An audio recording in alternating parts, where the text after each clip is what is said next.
I'm so excited to have you on the show.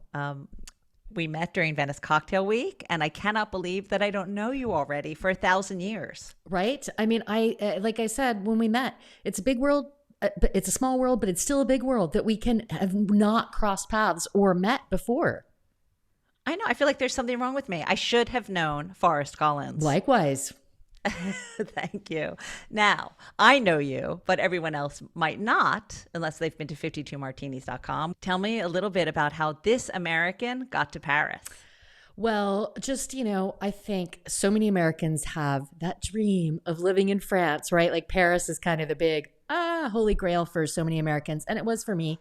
I was a Francophile as a child. I had this big poster of a French chateau in my bedroom. And it's just, I always wanted to end up here. And I think that I really ended up here just because I was stubborn. I came for 6 months. And at the end of 6 months, I thought, I'm not ready to go home yet. And that was, over 20 years ago now. So yeah, I ended up here. I was not in Paris. Wait. Hold on. Yeah. Hold on. We got to go back a little bit more. We got to go back. So where were you born? Where were you thinking? Where were you dreaming about Paris God. from? I was born in Texas, Sweetwater, Texas, a tiny little town. But I grew up a little bit all over. My dad was in the military, so total military brat. So lived in Texas and England and Hawaii and Washington, and the list goes on. But those are kind of the greatest hits. And why do you think Paris held a special place for you? Had you seen it in a movie, or did something happen? Or did you always long to go there? I just think it's just something that's sort of ingrained in the cultural references in the US. I just think just the idea of the romantic ideas we have of it before the reality of actually living here sets in, and the Eiffel Tower, just all the imagery, the Eiffel Tower and the Arc de Triomphe and all of the amazing historic and beautiful architecture and just the city. It's beautiful. So I think just having seen images, and I don't even know how I first became aware of it. It probably was movies or television or talking to friends. And, then of course, eventually as I got older in school, I started taking French classes. And so then you hear even more about it. So I think, a lot of it was just kind of that, like probably films, books. Yeah. Yeah, again, I just think it's something that Americans are, there's a lot of Americans living here and a lot of Americans visiting here. So I think that it's something sort of always in the collective consciousness. Yes. And it, as you said, it is a beautiful, beautiful place. Yeah. Now, what brought you over there in the first place for those first 6 months? I decided I needed a break, and I had my own business. It was a small business, had to do with legal support for lawyers. And it was fine, but I wanted something different. I wanted a break. So I sold my business. It gave me just enough money to come over here for 6 months. And so I bought my ticket. I left my apartment and came. And then I was taking some French classes, and I was in a small town called Annecy. So I wasn't in Paris to begin with. I specifically chose a small town because I thought, it's going to be tough to learn French in a big city where so many people will speak English. And I also had some friends who were already living here. I thought, I spent all my time with other Americans, and that's not what I want. So I made a really big effort to be in a smaller town and to meet French people. So I went there, I took these classes. Now, my plan was slightly thwarted because once you're taking classes to learn French, you're immediately surrounded by a lot of people from everywhere but France. So, yes, of and course. And English is what you can all speak in general. So, you're speaking with all the Swedish people and the German people and everybody in English. So it wasn't quite as I planned, but it was a great experience. And Annecy is a beautiful town. And I did make a big effort to meet people outside of the school as well. So it worked out pretty well. And I stayed there for a couple of years before I decided to come up to Paris with a little tiny segue into Geneva in Switzerland for a year before coming up here. So, and did you have an idea of what kind of work you wanted to do after your courses in Annecy? No, I didn't. And I didn't. I mean, I really, I thought, I just want to stay. I want to, maybe I'll work in a bar, maybe I'll eat basically anything. I was thinking, Uh-huh. I don't know. I didn't want to do the same thing I'd been doing before, which was working in the legal world, which also would have been a challenge because it's a different system here. And still my French was not, great. So no, I didn't have a solid idea of what I wanted to do. Just France, France, Yeah. France. Yep. Okay. Pretty All much. right. So, what kind of led you into what you're doing now or the bar world? Was it, tell me what brought you up to Paris and why you even started 52 Martinis? Well, I've always been, even before I moved to France, I have always been really like a big foodie, interested in food and drink and home entertaining and, going to nice restaurants. And so this has always been kind of part of my world. And when I moved to France, that's great because it is such an amazing place to eat and to drink as well. I mean, the wine culture here and the aperitif culture is so ingrained in daily life. And so I, was enjoying that. And after having been here for a few years, I was really starting to miss cocktails because that is one element, especially, 20 years ago, that was pretty lacking in the French food and drinks world. So did you feel, sorry, no, did you feel that in Annecy? well, Or was this something that you realized, should I say, in Annecy, and then it was like underscored when you moved to Paris? I don't Or, even think I was really honestly thinking about it that much in Annecy. I think that especially there and going to the school, it was sort of such a student life that, a lot of times we were just going to the pub, we were grabbing a beer, and I wasn't even really thinking. I was so enamored with being in a different place and challenged by learning the language and just having fun. And also really appreciating the nicely priced wines here. So didn't even really didn't faze me. Whereas in the US, I would go out for cocktails quite often. And, but things are a little bit inverse in the US. Cocktails can be very affordable. You've got happy hour, they're decent. Whereas wine is very expensive. So when I got here and I saw that cocktails were kind of non-existent or very expensive, but wine is everywhere. So it took me a few years before it really sunk in that, oh, hey, there's something missing here that I used to enjoy. And I want to find that again. So I think it was not thought about in Annecy, but once I got myself settled in Paris, definitely. And I also, even while I was living here, traveled a lot. So I think my first few years, I was just getting settled and situated, and I didn't go home for a couple of years.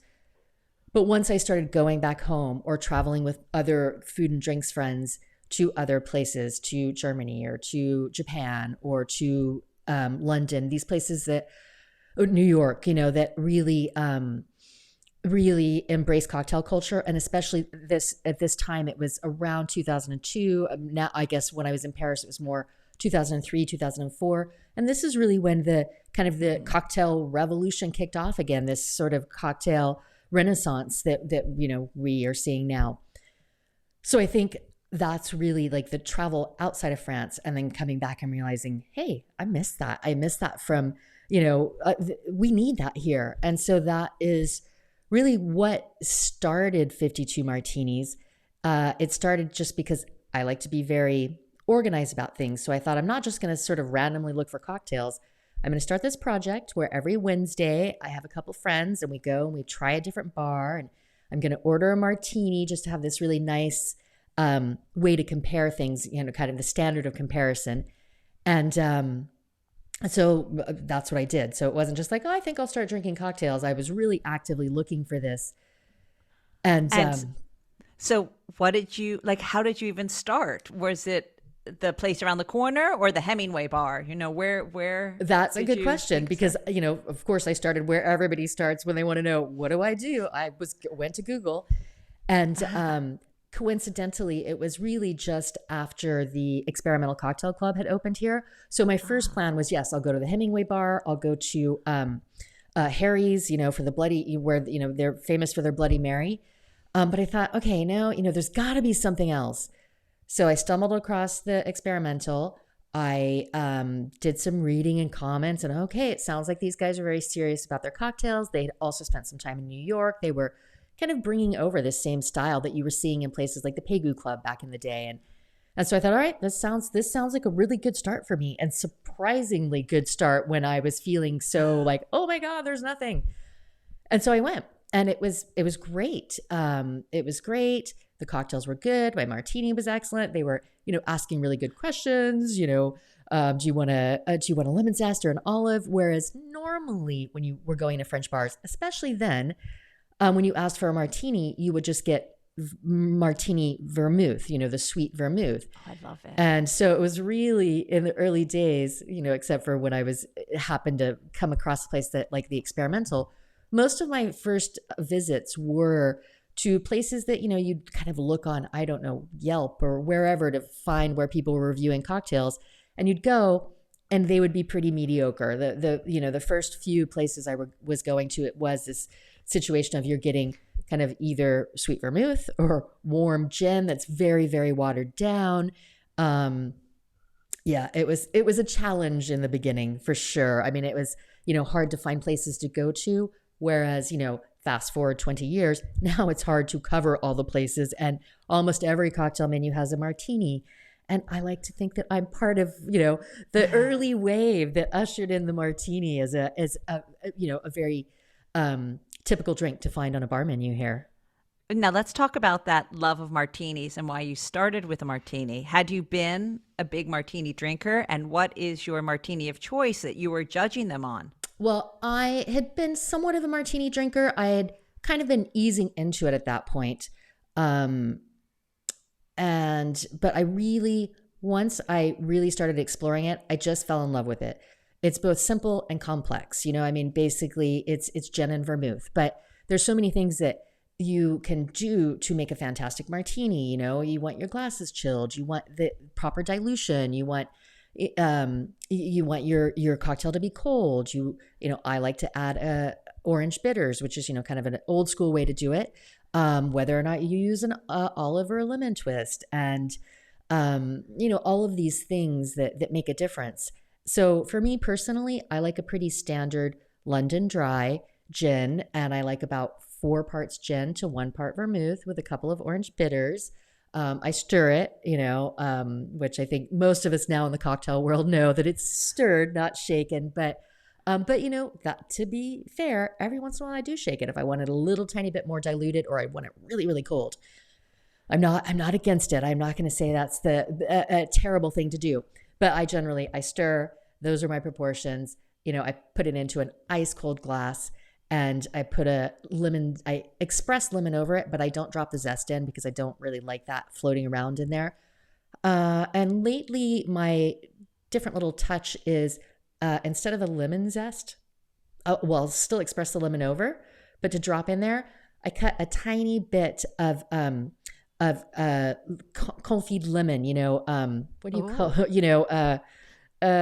What's the word when you've got those lemons and they're sitting around in preserved lemons. Yes, preserved thank you. lemons. Thank you. Yes. Oh God, it came out. So from God knows where. Just a tiny little bit of the peel on a stick, because it's kind of like an olive. Ooh. In that it's salty, but it's also got that citrus flavor to it. So that's my little garnish that I put into my martinis these days. Now it's tough. Now I see you. I understand why a lot of bars, we're not, I guess, floating your boat at the beginning, because even though it sounds so simple, it is tough to make that really well. Yeah. So I'm assuming that the majority of the places you went in the early days just weren't making the 52martinis.com cut. No, not at all. And I think also that's something that's cultural, because I think when I would try to explain this to bartenders, this is what I want, their eyes would get really big and they would say, that's a very strong drink. So I think that, at that time, cocktail culture here was very like a tiny bit of vodka and a lot of juice. So anything that really didn't put forward the flavor of alcohol. So, while the French might have a really nice digestif, like a cognac, or they're very into their whiskey, it's, I think, one of the biggest selling spirits in France. So, that kind of like a small drop straight is great. It really kind of threw them for a loop when it came to a cocktail that is primarily alcohol. I even actually still had this. I went to a bar this week and I said, oh, they had this menu and they had a vieux carré on the menu. And the server, she came over and she said, can I recommend something for you? What do you, and I said, I'll have this right here. And she said, oh, but that's a very strong one. And I said, yeah, I know, I'm familiar with it. And even when I got it, it was pretty diluted. So I think culturally it's counter to what they think of. I mean, even though drinking wine and drinks are really an integral part of French life, drinking a cocktail like that is not really an integral part of French drinking culture. Do you think that's also a gender thing? It was because you're a woman that you wouldn't be able to handle such a alcoholic cocktail. Possibly, Uh-huh. possibly. I mean, even historically in France, I think there was a lot of things being drunk, like, and by historically, I mean decades and decades ago, champagne punches and things like this that didn't, Hmm. I've read now, can't put my finger on it right this second, but, I've read research that talks about how the women didn't like that smell of alcohol on their breath. So Oh, maybe okay. that's something that's sort of carried on through the decades. Um, Well, I remember 30 years ago when I was at Cambridge, and I ordered because I played rugby. I ordered a pint, and I remember a guy saying, "Oh, are you girlies drinking pints now?" And I was like, "Yeah, we do." hmm. Yeah, and we have like that was so surprising to me. I'd never in the States, God, that had never happened where, No. you have a glass of beer and someone says, "What? It's like too big for you." So, Yeah. well, back to you and your drinking your drinking discovery in Paris.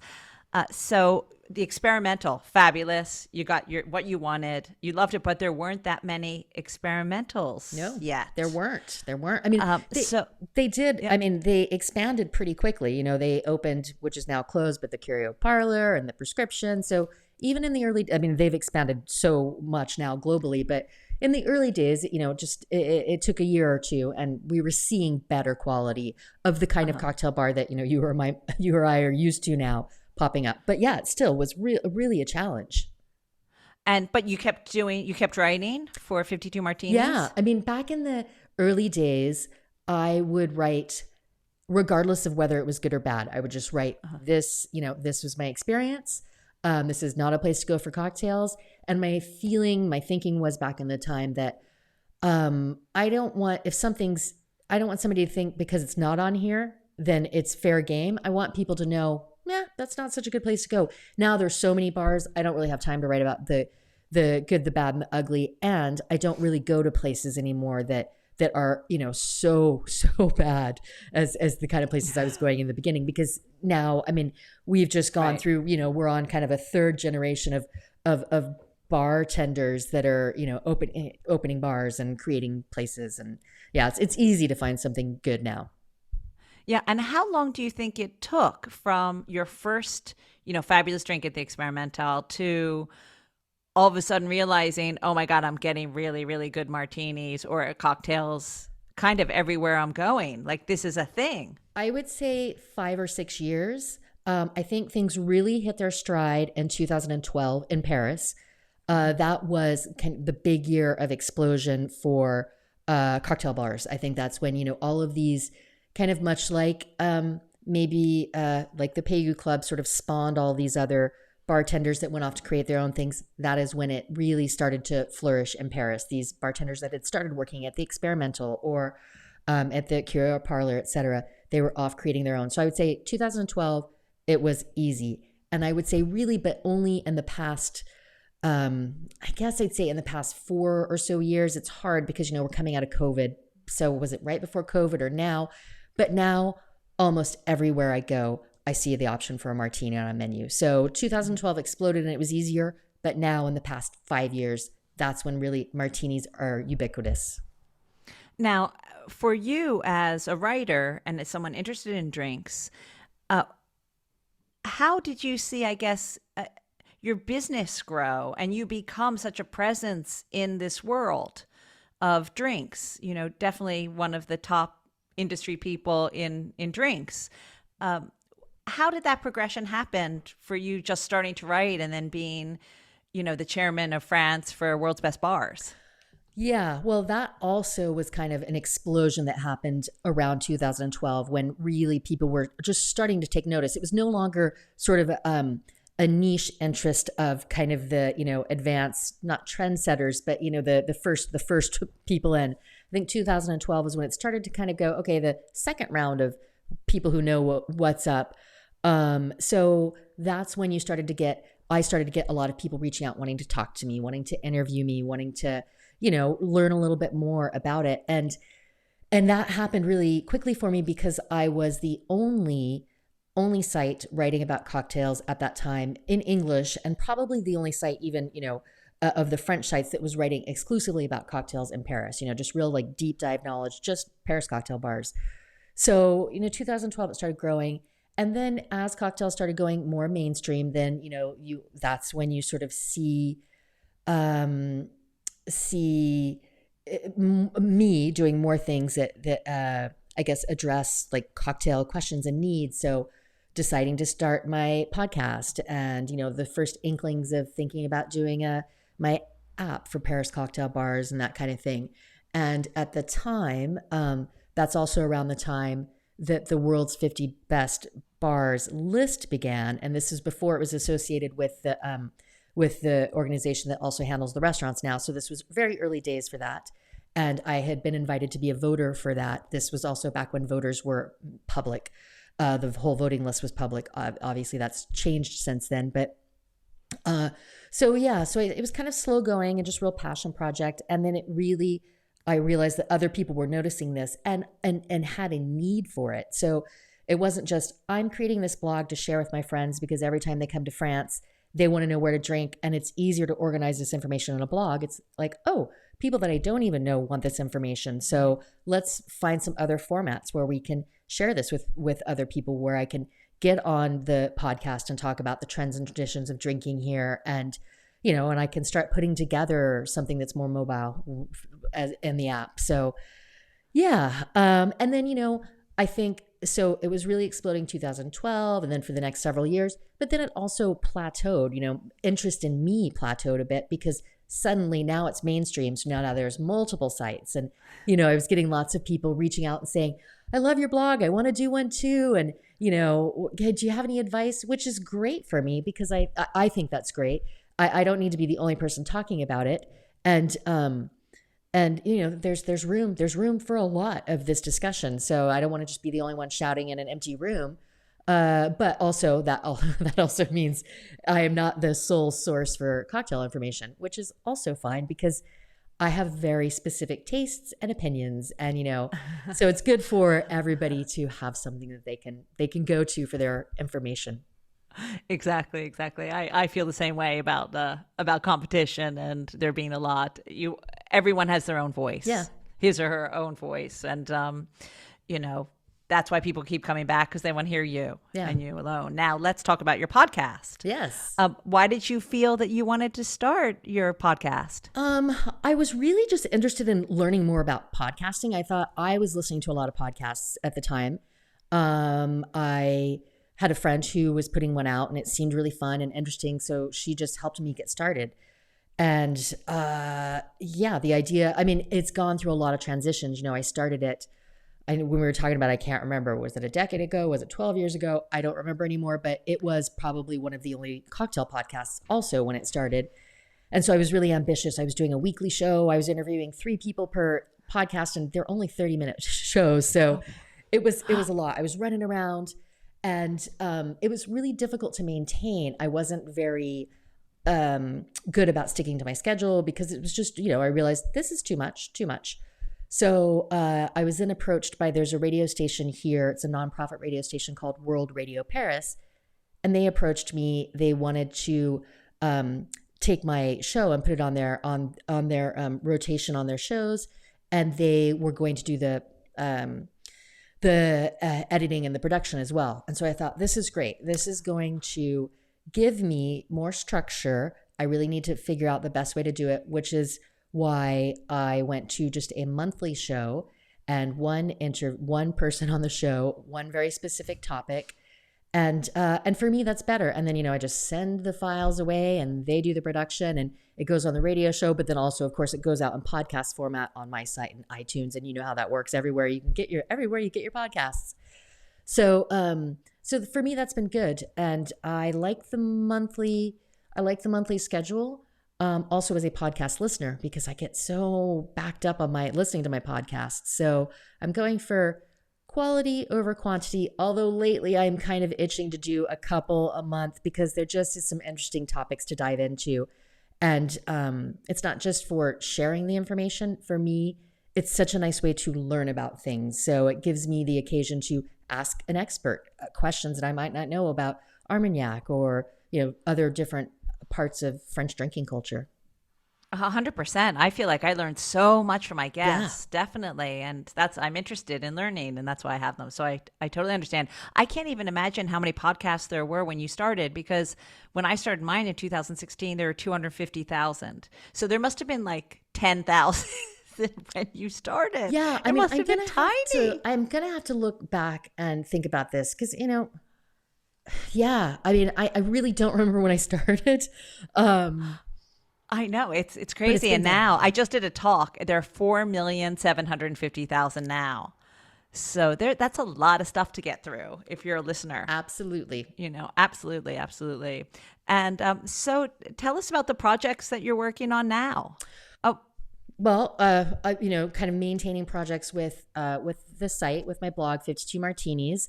I expanded a bit to cover more than just cocktail bars, but now I'm like honing back in. I'm not covering spirits anymore. I'm not covering. There's enough people doing that. I really like to kind of go deeper rather than wider. So I'm really bringing a focus back on just cocktail bars. And this year, this upcoming year, I am planning on doing a really big focus on all of France. Paris gets so much attention when it comes to cocktails. And as you know, the world's 50 best announcements just happened. And Paris always figures on the list, but you don't ever, one time you had Montpellier on the list. But other than that, there's never anything but Paris. And I think it would be really nice for people to understand more that Paris is very different than all of France. So I'm going to be doing sort of a monthly rotation on the site where I cover a different French city, where to drink in the bars.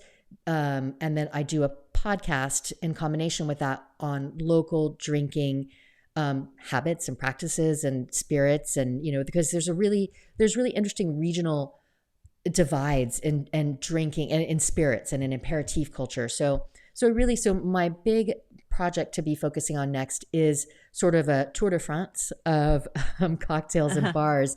I get a lot of questions too, as the only voting member and as the chair for France for World's 50 Best. I'm kind of the only person that people can, bar owners and just cocktail curious can go to for questions. And I get so many questions about, well, how can my bar get on the list, and how can we yeah. get more visibility on bars that aren't in Paris? And so I'm sort of taking that as my mission to, in whatever small way I can, get some visibility for Bordeaux and for Lyon and for Dijon and for Toulouse and, all of these, more cities than just that. But really like help people explore France through a glass. I can't wait to hear that because, on your site, I saw that you had done a post on Lyon.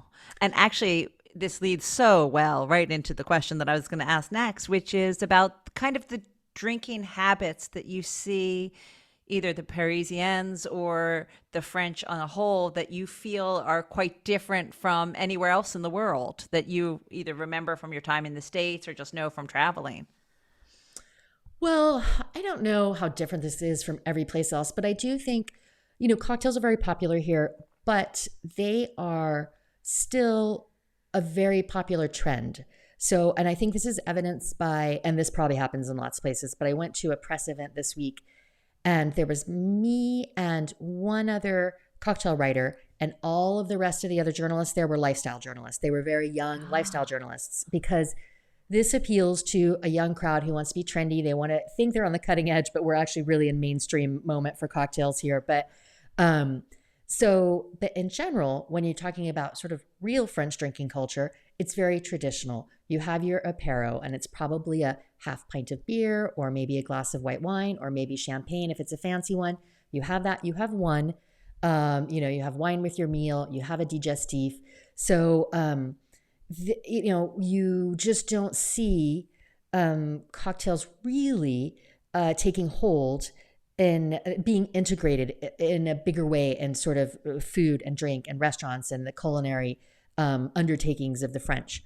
You do see it in some bars, like for example, the Syndicat. They're all French menu, and there's a few other bars that have done this. All French products, all French ingredients. We're going to make these cocktails.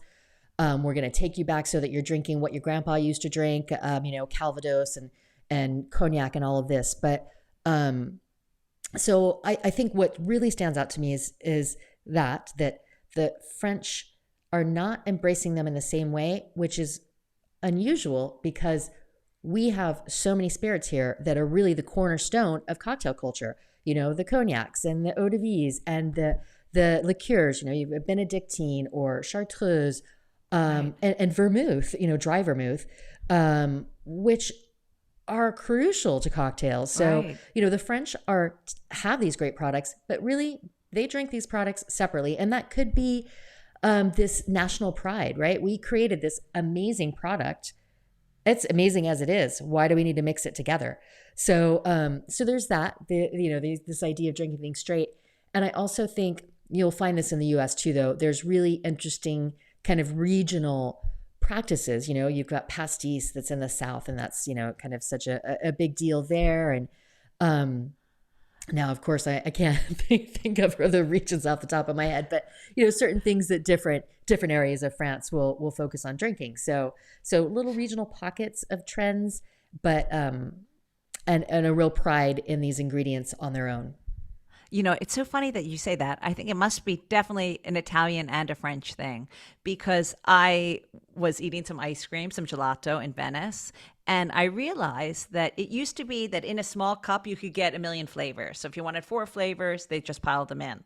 This time, or just recently, they're not doing that. It's okay, you get 1 flavor, or you pay for 2. You get 2 cups. You can't get a billion different little tastes.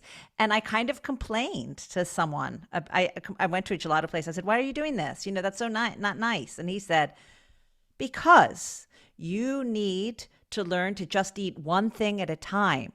Because how can you appreciate it? You know what? You don't mix red and white wine together," he said. And I was like, "Oh, I guess you're right. I have something to learn." So maybe it's that kind of mentality of, why would I mix my vermouth with something unless maybe it's in cooking? Because you should taste the vermouth itself. You would taste everything. And maybe that idea of the cocktail, mixing everything together, is truly American, or English. Yeah, I think so. I mean, I really do think, and I wonder this myself sometimes. If these flavors are so good, why don't they just make it in a bottle and sell it? You know what I mean? Right. And I know that I know. I mean, I'm cocktail cognizant enough to know like all the different reasons why you would make cocktails. But I do sometimes wonder that. Why don't they just sell a dry martini in a bottle, which I know some places do, and call it good? But, that kind of takes away from the infinite number of possibilities that you can have drinking when you mix them together. So exactly. Now, I didn't want to skip over the app, because I love the app, and I love that it's free, and that, how did that come about, and how do you even possibly keep it current? I mean, it's really tough. Honestly, it's really tough to keep it current, which is part of the reason it's free. If somebody's paid, well, I guess it could go either way. If I was getting paid, I might be making more of an effort. But yeah, I try to update it regularly, but I can't update it every time I go to a bar. Right. And it came about because for me, like most of the things that I do, came about because I wanted it and I needed it. And when I'm out someplace, people are, asking, where should we go for a cocktail? And I just don't keep everything in my brain. Like I keep things organized digitally somewhere else. So I thought this would be really handy for me. And also my husband is, in tech, and so he's a developer, and so we thought it would be a nice project. He's not interested in cocktails. We thought it would be a nice project to do together. So he handles the tech side. Obviously, I handle the content side. So it's just kind of a little joint thing that we can share. And he uses it to hone his skills, learn more. That is also why we still only have an iOS version and we don't have Android, but we are working on that. He's learning how to code the necessary to create an Android version. But yeah, so I mean, basically that's how it came about. And I just did an update, but of course, as soon as I did it, I realized two things that need to change. So now I'm, bugging him like, "Hey, can you update this? I don't know how to update it. Hurry up, update, update, update." So, but I think even for that, that's something like the podcast. I have to find a structure that works, and it might just be every Monday I send an Right. update and then bug him until it's done. I don't know. Um, Well, I love that you give advice, you for the favorite cocktail that you love in it. I mean, it makes it really alive. It makes it not just a list, but definitely your list. Yeah, well, And and I also, I mean, if anybody's listening and uses it or will use it, I also really like to get feedback because, it's useful for me, but I want it to be useful for other people. So, I like to hear about like what else would make it useful. Like we would kind of like a place where maybe people could leave comments. I know that's a whole other can of worms, and so we're talking about doing that. I don't know. But anyway, thank you for the nice words. And if you ever think of something that, you think this would be great too, feel free to send me that input. well, right now I love it the way it is, but I can't Thank wait to you. use it the next time I go to Paris. Yes. Well, you won't need to use it because next time you come to Paris, we'll just go for drinks together. Oh, yes, that's even better. Yay. Thank you. Now, I always leave my guest asking two questions. And I was wondering, because I see the bar behind you, other than the one about the martini, which you already gave us, but if you have any top tips for your home bartender. Yeah. Now, I mean, my top tips for home bartending, and I do make a lot of cocktails at home, is to make it easy for yourself. Figure out a way to make it wow without making it too difficult for yourself at the moment. So some things that I do are I might find like a really interesting salt. So maybe I'll make a margarita and I'm gonna rim it with, smoked salt instead of just regular salt. So guests kind of feel like, oh, this is something special that I can't, that I wouldn't just get all the time. But it's not something that's doing my head in. I'm not trying to flair bartend in front of my guests. It's just a real simple way to add value.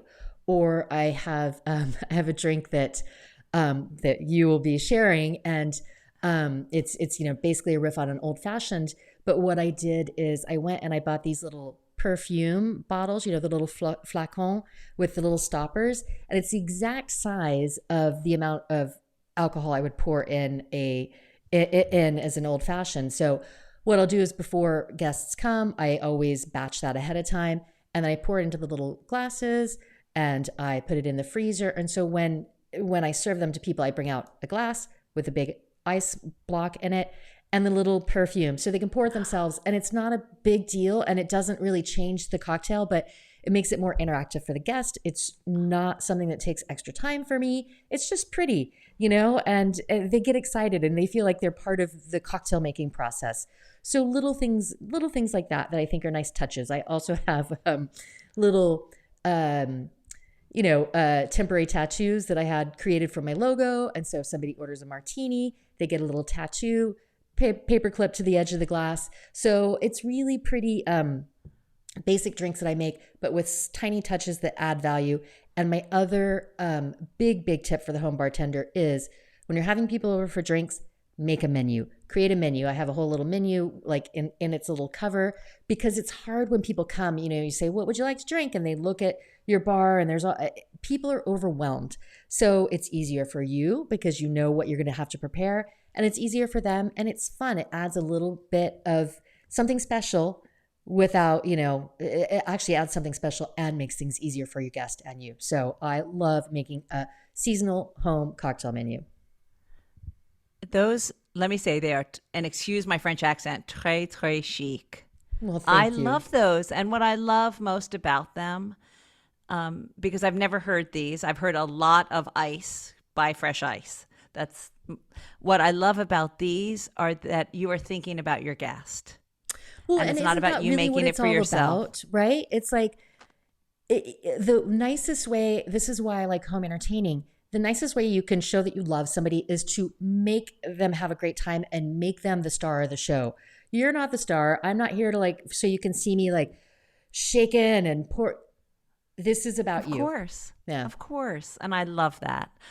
Now, the last question is, and it's a tough one because you are sitting in your apartment in Paris, but if you could have a drink anywhere, any place right now, where would it be and what would you drink? Well, I don't know. I don't know what I would drink. Probably a martini. But if I could go Of anywhere and have a course. drink right now, it would be Singapore. Singapore is so hot for cocktails. Um, the last time I went was probably 15 years ago, and there was the Tippling Club, and that was it. But now all you hear about is Singapore. I mean, Asia in general, but Singapore, Singapore, Singapore. It's got so many bars. I can't wait to explore. I will be going at some point in time soon, hopefully. But I think that I've already drank in so many different countries that is someplace that's hot right now. I haven't been, and I feel like the cocktail culture will be really interesting and different than what I've seen in so many other places where I have already drank. So that's where I'd Yes, go. I'm with you too. I would love to go there. Well, thank you so much for being on the show. It's been Thank so you. amazing to hear your whole history. Well, I don't know if it's that interesting, but it was also it was really nice to see you and talk to you, and You hopefully too. something in there was interesting for listeners. So thank you very much. I can't wait to get the Eurostar right to Paris and be drinking with you soon. Me too. All right. Thanks.